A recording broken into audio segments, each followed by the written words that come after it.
अस्सलामुअलैकुम। रमज़ान करीम मुबारक। अल्हम्दुलिल्लाह हम वो खुशकिस्मत हैं, अल्लाह ताला ने फिर से एक मौका दिया है हमें ख़ुद से जो किए गए वादे थे उनको रिकॉल करवाने का कि ऐ मेरे बंदे तू मेरा है, और दुनिया में आकर भूल गया है तो अब फिर से याद कर ले कि तू किसके लिए आया दुनिया में।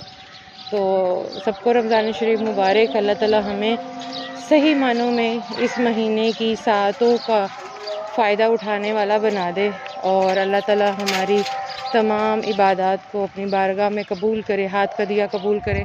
और प्लीज़ अपने लिए ना सोचें, अपनी शॉपिंग का ना सोचें, घर से निकलें और उन लोगों का सोचें जो जिनका आपने पूरे 11 महीने नहीं सोचा ना, इस एक महीने तो प्लीज़ सोचें उन लोगों का कि उन पर क्या बीतती है, वो क्यों इस हाल में हैं। तो चलते हैं हम आज अपने इस व्लॉग की तरफ और देखते हैं कि